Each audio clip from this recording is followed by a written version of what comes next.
The following is a News Channel 5 special presentation.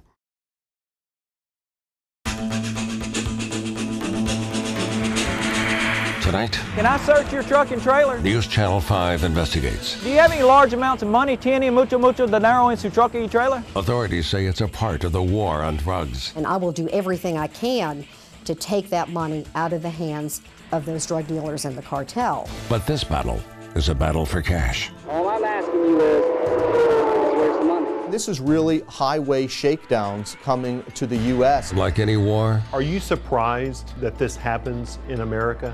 Oh, very surprising.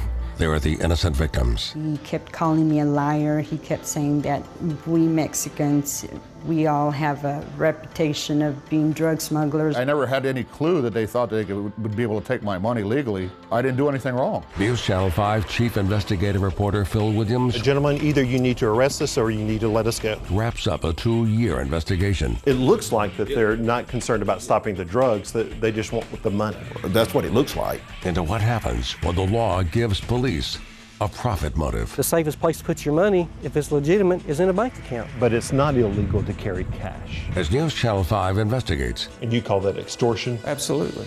policing for profit.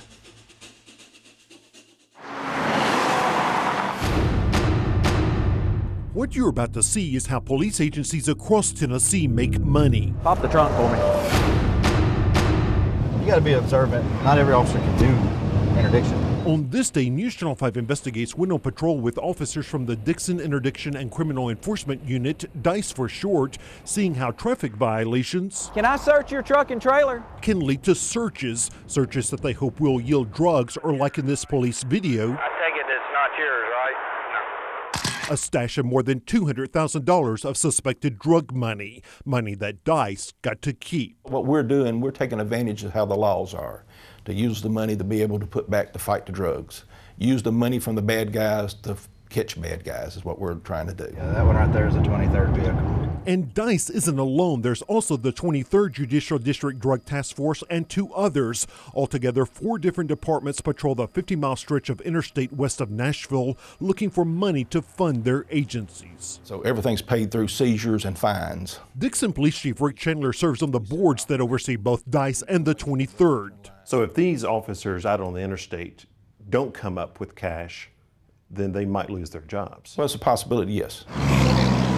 In fact, I-40 has become a major profit center for Tennessee law enforcement, with officers stopping and often searching out-of-state vehicles. Is it okay that they... It's okay, it's okay. It's because of a state law that lets them seize money like the cash shown in these police photos, simply based on the suspicion that it's linked to drug trafficking. If an owner does not take legal action to get the money back, the agency gets to keep it all. In order for us to make that seizure, we need to show that there is probable cause connecting that money to the drug trade. Franklin DA Kim Helper says that's just what happened here. When officers from her 21st Judicial District Drug Task Force stopped this tractor-trailer, a search uncovered large blocks containing almost $200,000 cash. What's wrong with having large amount of cash? Cash that the truck's owner, Garin Petrosian, claimed to know nothing about. In general, it was seized because, based on our evidence and probable cause, it's illegal drug proceeds. Is that money in those black bundles we brought out here, is it your money?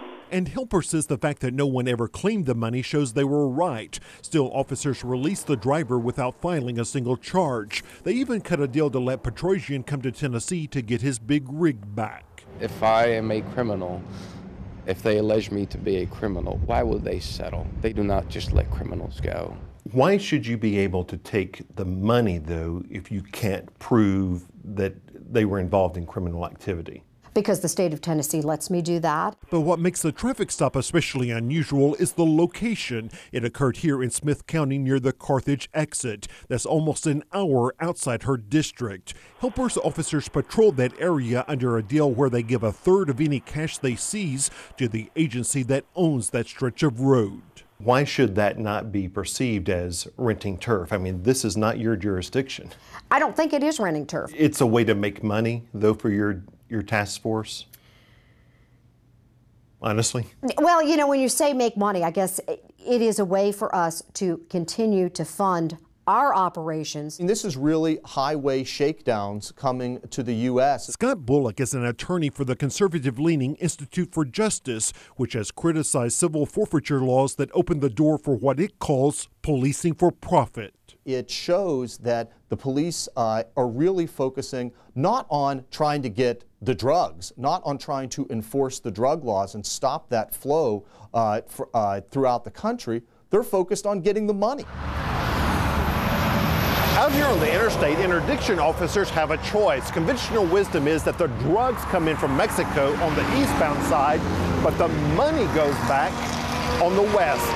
Well, we actually work both lanes, both east and west. Yet we spotted those interdiction teams staging time and time again with their backs to the drug side. In the case of the 23rd, a review of daily activity sheets discovered that when officers noted the location of their traffic stops, there were 10 times as many stops on the money side. We want both sides of the road worked. It looks like that they're not concerned about stopping the drugs, that they just want the money. That's what it looks like. Is that the case? And that shouldn't be the case, but that's what it looks like. It ain't in the seat.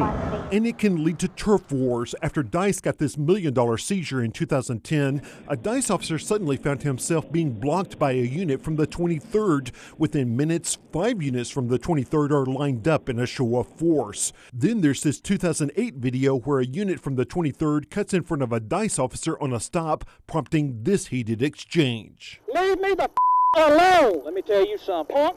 You ever come up me and try to wreck me out again, it'll be your last time, you understand? You've got two agencies fighting to stop the same cars. Competition can be a good thing as long as you don't violate any person's rights. But they're competing for the money that they can take off of drivers. Well, they're competing to do their job. Tiene mucho dinero en su troca? No. It's a job that critics say has become more about profit than policing. Law enforcement is supposed to be about getting the bad guys. It's not supposed to be about making money. All I'm asking you is, where's the money? At no point does any officer ever ask, what's the name of the big fish in this case? Right. Should they have asked it? Maybe.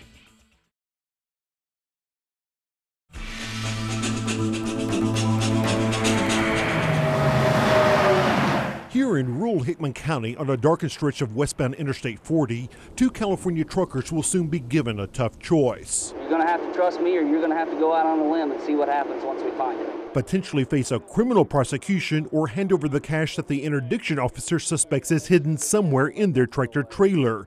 Before the night is up, Hey guys, it's in the back of the reefer, you just got to get to it. agents will recover piles of suspected drug money, almost $500,000, money that their agency, the 21st Judicial District Drug Task Force, will get to keep. I will do everything I can to take that money out of the hands of those drug dealers and the cartel. But DA Kim Helper says the 2 truckers who she believes were drug couriers got to walk without even being asked to name their accomplices because she believes they had not really committed a crime that she could prosecute. The transportation of illegal drug proceeds through the state of Tennessee, from my reading of the statute, is not a crime. You say you're not traveling with anything illegal in your truck, right? No drugs? All right, and you're not traveling with any large amounts of U.S. currency? No, sir. The incident begins as a routine traffic stop, except in this case, agents are specifically looking for drug money heading back to Mexico. You wouldn't have a problem if I search your truck or your trailer for any items mentioned? As the time passes, suspicions are aroused by discrepancies in the trucker's stories, but officers are not finding anything up in the refrigerated trailer known as a reefer, so the agent begins threatening the truckers with criminal prosecution. Money laundering is what it's called, and it's a federal offense. The good thing for you is, when we seize money, we don't deal with the feds. We seize it ourselves. And if it ain't your money, and you say, Agent Owens, it ain't my money, I don't know how it got there. He's telling the guy, if you tell me it's not your money, we're fine. Right. He's essentially offering him his defense, isn't he? I don't think he is, because I think he recognizes at this point that the transport of money just through the state is not a crime under our money laundering statute. Does it not make sense that I'm trying to help you? Because he honestly can't think for a second that we ain't gonna stay here until we find it. He sure is making this guy think he has committed a crime. Well, And again, as I've indicated to you, law enforcement agents use various means of questioning to get as much information as they can. But if I have not committed a crime, is it proper for a police officer to make me think that I have?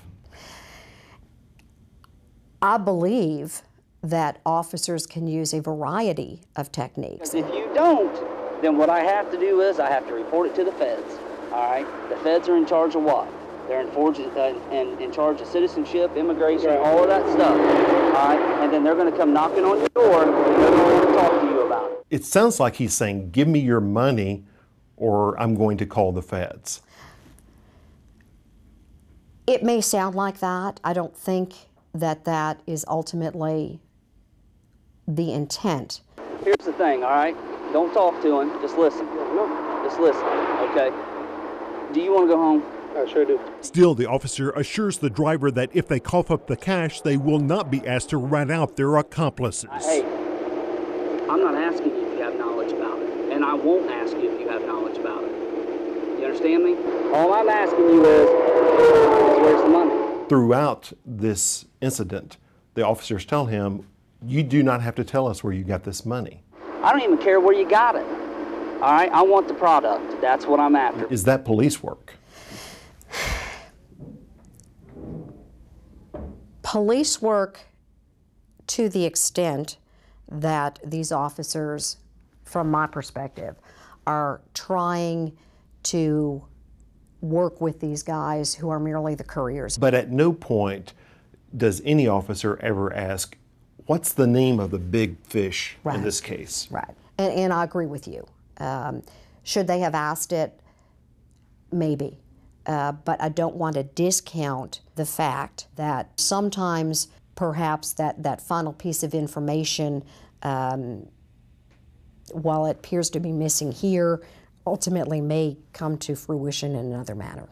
Finally, an hour into the traffic stop, We'll come back, you sign these forms saying you don't know anything about it, you're just claiming it, it's not yours, and it's done. It's in the back of the reefer. I don't know how it got there. Okay. It's not mine. We're good? the driver comes clean. A short time later, the task force will be $500,000 richer. Still, the DA admits she isn't completely happy with the outcome. I would love to see our legislature make a change so that we can make those arrests on the side of the roads of these guys. He kept calling me a liar. He kept saying that we Mexicans, we all have a reputation of being drug smugglers. Are you surprised that this happens in America? Oh, very surprising.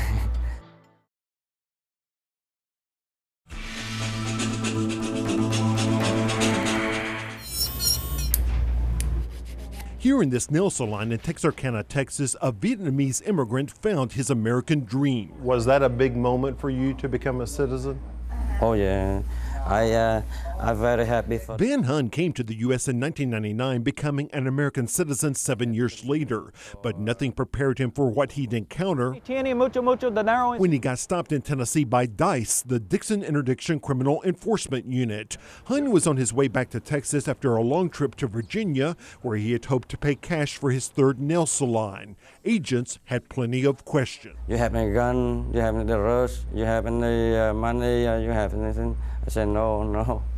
So you did not tell them that you had cash? No, I don't. Why? Because that too much cash. I don't want to have trouble because I'm hurry on the way home. Do you have any large amounts of money? What Hun did not know was that DICE gets its funding thanks to a law that lets police take cash off of drivers if they have reason to suspect that it's drug money. After he gave them permission to search his vehicle, these photos show where officers discovered a bag. Inside it, $50,000 cash, wrapped in aluminum foil. Still, Hun thought it was his right as an American citizen to tell the police it was none of their business. So you told them, I don't want to talk about it, I just want to go. Yeah. And that didn't work, did it? That didn't work. They took you to police headquarters? Yes, sir. In handcuffs? Yes, sir. There inside Dixon Police Headquarters, detectives questioned Hun for 4 hours, demanding that he prove why he was traveling with so much cash. And they kept telling you this is drug money? Yeah, they do. And what did you say? I said, no, that's mine. It also happened to Carmina Perez and her son just after they crossed the Tennessee River into Decatur County.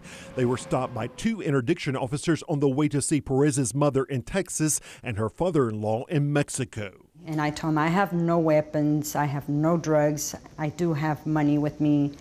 When I told him that I had money and I told him the amount I had with me, he asked me to get off the truck. Perez freely admitted to the officers that she was carrying $15,000, money that she had earned cleaning houses, to help her family with their medical bills. And I told him I have been saving that money for months and months and months, you know, and this is what I'm going to use it for. He kept calling me a liar. He kept saying that we Mexicans, we all have a reputation of being drug smugglers, that that's what I was going to use it for. And I kept telling him no. This right here, they tore it.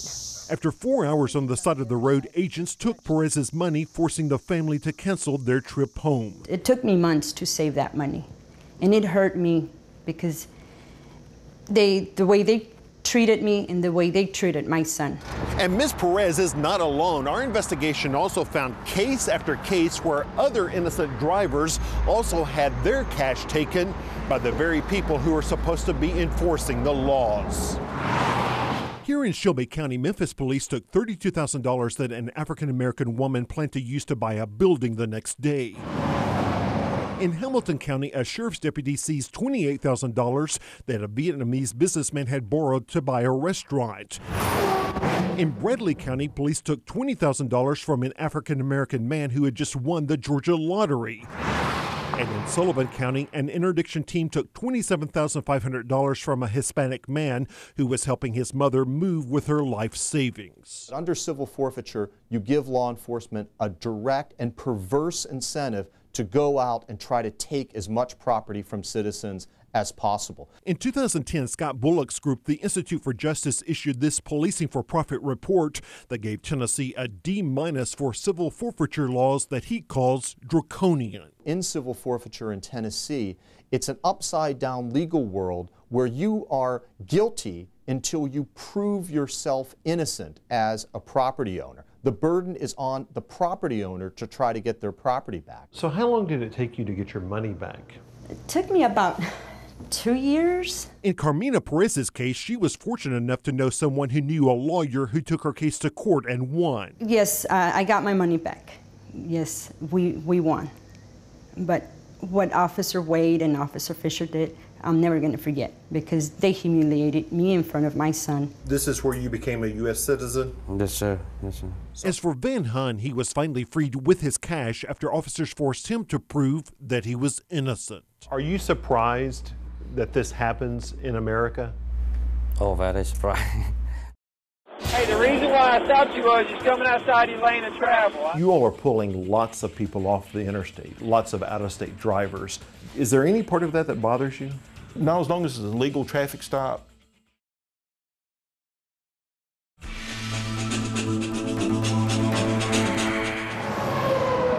Out on Tennessee's interstates, out-of-state drivers have become prime targets for traffic stops by police looking for drugs or, more often, Do you have any large amounts of money? drug money. On this day, DICE officers stopped a California trucker for weaving outside his lane of travel. Can I search your truck and trailer? Your truck and your trailer? Yeah, I have. No problem? No problem. He agreed to let them comb through his truck This the one? and his trailer, Can I get you to step right back here? which they did for well over 30 minutes. So you don't have anything illegal? No, nothing illegal, nothing. No money? Nothing money, nothing. Only Latino working hard in the United States, that's it. This is a good example of what can happen. These 2 DICE units had this tractor-trailer truck stopped. While they were searching it, another DICE unit stopped that tractor-trailer truck, and then a 3rd DICE unit stopped another vehicle. Is it okay that they... It's okay, it's okay. And even though officers may not actually have a legal basis for a search, there's nothing to keep them from asking. This is a very fine line between a good stop with maybe a bus to it, or a perfectly legit guy in a complaint. Here, a supervisor for the 23rd Judicial District Drug Task Force coaches another officer. He suggests they use the driver's claim that he has worked with police as an interpreter to convince him to consent to a search. Play it off like he's one of us. Hey man, you'll be a favor. I get another search out of the way, I get to go we want. Is it okay to trick people into consenting to searches? No, I don't believe so. Dixon Police Chief Rick Chandler serves on the boards of both DICE and the 23rd. He says those searches are usually motivated by some sort of red flag that makes the officer suspicious. Power of persuasion and tricking are two different things. And I think you got to be able to be persuasive sometimes to get searches if you've got hunches. Here, that same supervisor bluffs the passenger in a car. Would there be any reason why we might have received a phone call and been told that In fact, it was all a lie, and the search found nothing. You're frightening an innocent person by telling them we have information, you've got a large amount of cash in here, and it's not true. Well, if any police detective, when you're investigating a case, a lot of times you have to bluff people. I think the problem is you all are pulling lots of people off the interstate, lots of out-of-state drivers. Is there any part of that that bothers you? No, as long as it's a legal traffic stop. Hey, driver, how you doing today? Can I see your license, please? And we obtained other videos from that same 23rd Drug Task Force supervisor where he stops out-of-state drivers and never even tells them that they have violated any traffic laws. And he's stopping drivers without telling them why. I can't explain. He should be doing that. He's been trained. He knows how to do that, and he should be doing that. News Channel 5 Investigates was also watching from Sky 5 and had questions about this stop where the supervisor pulled over two Hispanic men in an SUV with Texas plates. Hey, the reason why I stopped you was you're coming outside your lane of travel. I don't know if you're getting sleepy or you're not drinking, are you? So what was the reason for the stop? I think he said he crossed the line, weaved over. Yet our camera had been tracking that same supervisor and captured the exact moment that he put on his brakes just as he was about to pass the Texas vehicle. As you can see, it's squarely between the lines. For almost 2 minutes, the interdiction vehicle trails the SUV, and while the officer himself is all over the road, that car wasn't weaving. The tape, it was not weaving. It did not cross the line. You're right. He never weaved once, did he? No, he stayed within his lane of traffic. The only thing he was guilty of, as far as we can tell, was having two Hispanic guys with Texas plates driving through Tennessee. Sure. If I can get a copy of this tape, it will be looked into. And I agree with you, that doesn't look good at all. As a result, Chandler asked the district attorney whose office oversees the drug task force to bring in an outside agency to investigate the stop. I checked with the Highway Patrol and a couple of several other DA's interdiction units to see if anybody would agree to do that, and nobody wanted to do that. Did you ask the TBI? I did not ask the TBI. Instead, DA Dan Alsobrooks decided there was really nothing to investigate. We didn't have a complainant. The person that was stopped didn't complain. A district attorney does not need a complainant to actually investigate the violation of law, and they do it all the time. Jerry Gonzalez is a former Secret Service agent who's made a name for himself as a tenacious civil rights lawyer. It's a total cop-out, but I'm not surprised. District attorneys work very closely with police officers. They often feel that police officers are just an arm of the district attorney's office. When you look at that video, does that look like someone who's in danger of running off the road? I didn't look at the video. Why not? I'm not an expert in interdiction. I don't pretend to be one. I'm a prosecutor, not an interdiction officer.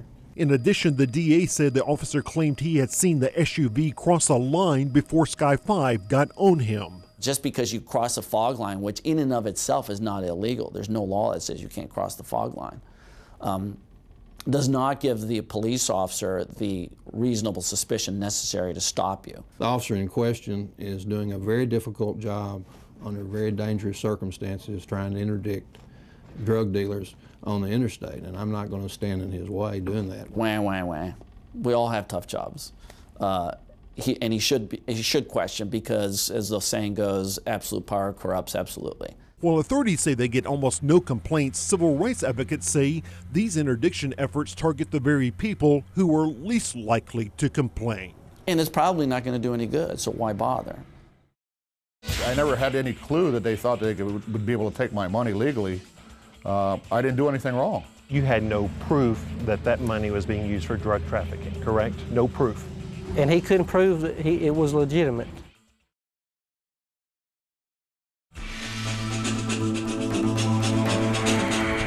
You live in the United States, you think you have rights, and apparently you don't. As a professional insurance adjuster, George Reeby spends a lot of time traveling from state to state. But it was on a trip to a conference in Nashville last January that the New Jersey man got a real education in Tennessee justice. I never had any clue that they thought they would be able to take my money legally. I didn't do anything wrong. Reeby was driving down I-40 heading west through Putnam County when he was stopped for speeding. A Monterey police officer wanted to know if he was carrying any large amounts of cash. And I said, around 20,000. And then at that point he said, do you mind if I search your vehicle? And I said, no, I don't mind. I certainly didn't feel I was doing anything wrong. It was my money. That's when the officer confiscated the cash, $22,000 in all, based on his suspicion that it was drug money. Why didn't you arrest him? Because he hadn't committed a criminal law. Officer Larry Bates says the amount of money and the way it was packed gave him reason to be suspicious. The safest place to put your money, if it's legitimate, is in a bank account. But it's not illegal to carry cash. No, it's not illegal to carry cash. Again, it's what the cash is being used for to facilitate or what it's being utilized for. But you had no proof that that money was being used for drug trafficking, correct? No proof. And he couldn't prove that it was legitimate. ¿Tiene mucho dinero en su truck y trailer? Bates is part of a system that NewsChannel 5 Investigates has discovered gives Tennessee police agencies the incentive to take cash off of out-of-state drivers. If they don't come back to fight for their money, the agency gets to keep it all. This is a taking without due process. Union City Attorney John Miles is a former Texas prosecutor who's seen similar cases. He says that while police are required to get a judge to sign off on a seizure within 5 days, state law says that hearing shall be ex parte, meaning only the officer's side can be heard. That's why George Reeby was never told there was a hearing on his case. It wouldn't have mattered because the judge would have said, this says it shall be ex parte, sit down and shut up. I'm not to hear from you by statute. I told them I had active bids on eBay that I was trying to buy a vehicle, and they just didn't want to hear it. In fact, Reeby had proof on his computer, but the Monterey officer drew up a damning affidavit citing his own training that common people do not carry this much U.S. currency. On the street, a $1,000 bundle could approximately buy 2 ounces of cocaine. Or the money could have been used to buy a car. It's possible. And did he tell you that he was trying to buy a car? He did. But you did not include that in your report.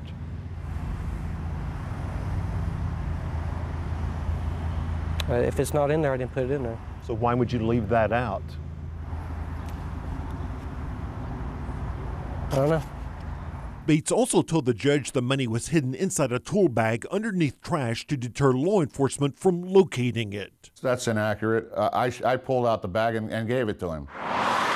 And even though there was no proof that Reeby was involved in anything illegal, Bates' affidavit portrays him as a man with a criminal history, a history of an arrest for possession of cocaine. And that was 20-some years ago. Were you convicted? No, I wasn't convicted. But Officer Bates says that old arrest was still part of the calculation to take Reeby's money. Am I going to use it? Yes, I'm going to use it because he's been charged with it in the past, regardless whether it was 10 or 15 years ago. We're entitled not to be deprived, right, of our property without due process of law, both under the Tennessee Constitution and the federal Constitution. And nobody cares. Nobody cares.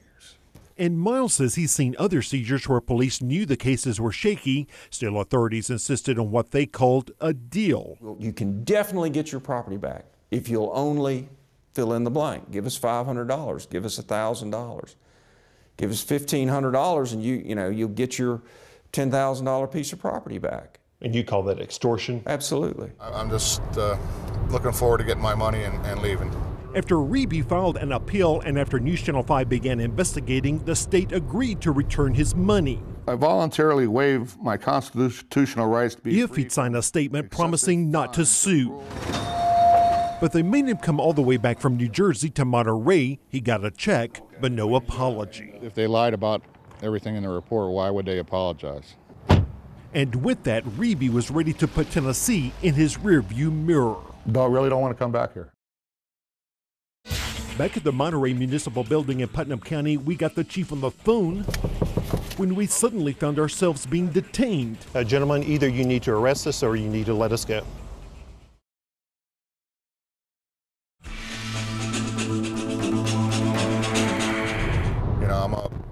honorably discharged veteran. I just didn't think any of this was possible in the United States. After George Reeby had his money taken by Monterey police. But you had no proof that that money was being used for drug trafficking, correct? No proof. And he couldn't prove that it was legitimate. Local townfolk began to question whether their police were profiting from the city's drug fund. A $5,000 check led to questions about how drug fund money had been used to ship in this massive U.S. Army surplus bulldozer. Sky 5 HD had spotted it just a few days after it was delivered back in early June to this mountaintop property in nearby Overton County. Area residents told NewsChannel 5 they had heard what sounded like a bulldozer hard at work. That property, it turns out, is owned by Monterey Police Chief Kevin Phillips. So was the drug fund being used for the chief's benefit? After the chief refused to return our phone call, we went to police headquarters. But Chief Phillips wasn't there. So we knocked on the door at his home. Again, no one answered. Then, just as we were leaving, one of his vehicles suddenly cut across the yard and sped away. Still, our search wasn't over. We've been told that the chief has been spending some time at a cabin down this little one-lane dirt road, so we're following the trail to see if we can get some answers. But it was another dead end. And if you look carefully through the woods, you'll see the cabin, but there's no sign of the police chief. Back at the Monterey Municipal Building in Putnam County, we got the chief on the phone when we suddenly found ourselves being detained. You're from Overton County? Yes. You don't have jurisdiction here, sir. This is the state of Tennessee, isn't it? Overton County deputies said they were investigating a complaint from the chief that he was being harassed. Gentlemen, either you need to arrest us or you need to let us go. And with that, the officers decided to back off. Dodging questions and then not giving you a direct answer when you ask a question really raises a lot of suspicion on what's going on. Former Monterey Alderman Richard Smith has also been trying to get answers. He also took these photos of the bulldozer on Chief Phillips' property. So why would the chief have a bulldozer sent to his own property? You know, it baffles me. He's been clearing that piece of property off for several years, and his personal bulldozer had been tore up for a while. Adding to the mystery is a claim by Monterey Mayor Jeff Hicks that it was his idea to ship the Army bulldozer to the chief's property in another county. I want to interview with you for the simple fact of the way you done our police officer. So why would you approve government property being sent to private land? I told you I'm not going to interview with you. But the mayor had told us by phone that he wanted the chief to use his own dozer to attach the blade to the new piece of equipment because the town just did not have the equipment to lift it. Your story that you told me on the phone just doesn't add up. In fact, Sky 5 had spotted a second piece of town equipment, an old Army boom truck that had also been taken to the chief's property, actually being used to hold the blade up. The chief's bulldozer was nowhere to be seen, although we did spot what appeared to be fresh tracks across the land. This dozer was in the shop getting repaired. So how was he supposed to work on this government dozer? It was on its way back. Dozer was sitting with the front end this way. The blade on this end. Okay, and it had been sitting there for how long? A year. A year? Yeah. Steve Bullock runs a little Putnam County repair shop where he fixes all sorts of heavy equipment. He told us the chief's bulldozer had been sitting on his property for a long time. Well, he just called me and asked me if I'd work on it, and then he brought it down here. And so what'd you find out when you got into it? Well, couldn't get parts. Why not? Well, there's a 1949 model. And 1949? Yeah, and it's just hard to find parts for. That's right. The bulldozer that was supposedly going to be used to work on this massive piece of town equipment was a small 63-year-old Caterpillar like this one, except Bullock says the chief's dozer wasn't worth much. The springs was broke, and if you go pushing, well, the motor would fall down. Motor would fall down? Yeah. Bullock says after searching for months, he gave the chief an idea about where he might find some parts. So you told him to go get the parts, and he never came back with the parts? Never showed up. Still, after Sky 5 left, locals say the situation on the ground quickly changed. They scrambled to get it out of there. They hired a company out of Cookville and had to pay $350 of drug fund money to have the bulldozer moved back up here behind the city garage, where it should have been to begin with. Could his bulldozer have been used to knock over trees? Not like it was. Bullock says after News Channel 5 began investigating, the chief suddenly showed up to reclaim his old dozer. We later found it parked on the property where we had first spotted the government surplus equipment. The chief insists it's all very innocent. Anybody that looks at this picture and doesn't see anything wrong, I wonder about them a little bit. But some local residents say this bulldozer has become a symbol of a culture of policing for profit. To me, it's blatant misconduct. We believe policing for profit should be banned altogether. There's a real problem with the system. It's clearly corrupt.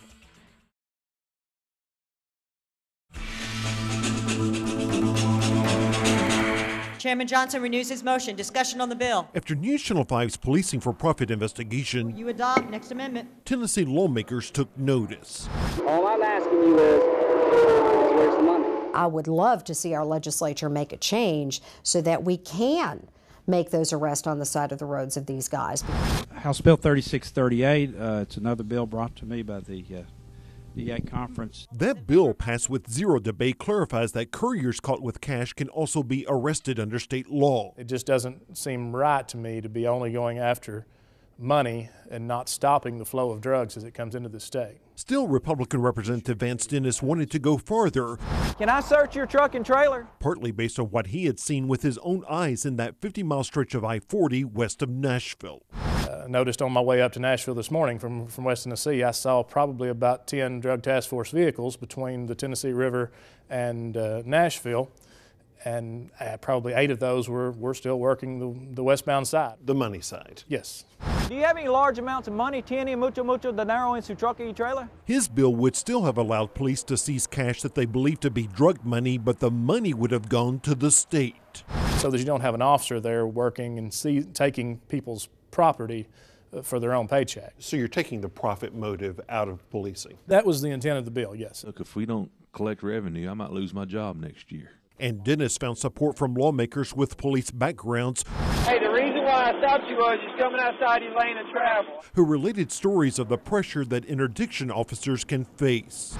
Now, I've been told that time and time and time, because if their drug seizures dries up, they don't got no money to be paid and they'll be laid off. And what happens is that creates corruption.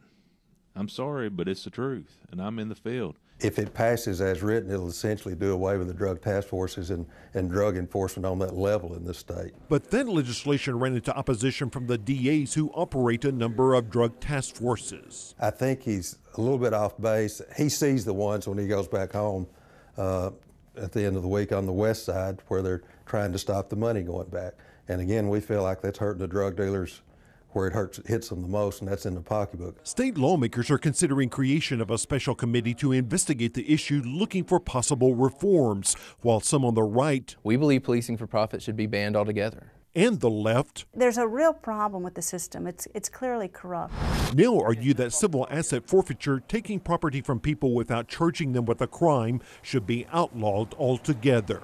Is this the case of strange bedfellows? It can often be the case of strange bedfellows when you have a conservative-leaning organization like ourselves and an organization on the other side of the aisle like the ACLU, but we're both committed to civil liberties. Justin Owen heads the Beacon Center of Tennessee. For him, it's a question of basic property rights. You have to ask yourself, when there are 10 times more stops on the money side than the drug side, what good is that doing? They say it hits the drug traffickers in the pocketbook.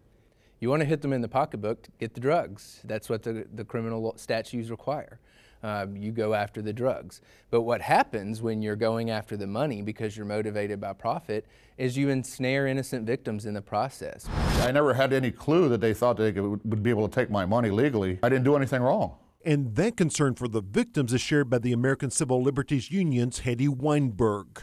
With civil forfeiture, you're guilty until proven innocence, and you're required then to hire an attorney, which requires resources. She says the innocent victims, he kept calling me a liar. He kept saying that we Mexicans, we all have a reputation of being drug smugglers, are often minorities who don't have those kinds of resources. These interdiction officers will tell you, we absolutely do not engage in profiling. We don't know.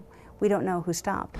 If you are going to carry out these civil seizures, then let's make sure that the property you seize that the cash you take does not go into your local budget, but in fact is put in a general fund to support the health needs or education requirements and services of Tennesseans across the state.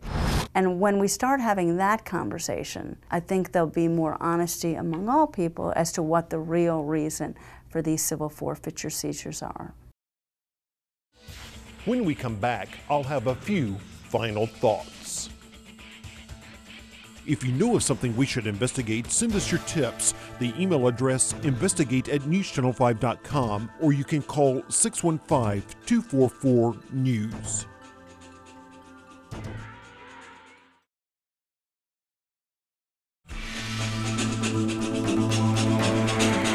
But we have a drug problem in Madison County. Then why are all these stops being made on the north running side? This past fall, writers for the CBS hit drama The Good Wife found inspiration in our policing for profit investigation, drawing upon our discovery of one agency making 10 times as many stops on the money side of the interstate. Over the last 6 months, 90% of them were made on the north running side of the highway. Why is that important? Because they're not trying to stop drugs. They're trying to confiscate the money made from these drug sales. That is an outrageous lie. Mr. State's Attorney? Your Honor. The truth is, civil forfeiture abuses are a problem all across the country. A recent investigation by the Philadelphia City paper documented how the DA there seizes millions in alleged crime money, whether there's been a crime or not. It took one man 5 years to get just $81 back. In fact, on the Institute for Justice's report card, Tennessee is one of 22 states that scored a D or a D minus. Of course, police agencies have made some big scores from these interdiction operations, but unlike what they tell the public, it's not always the result of just random stops.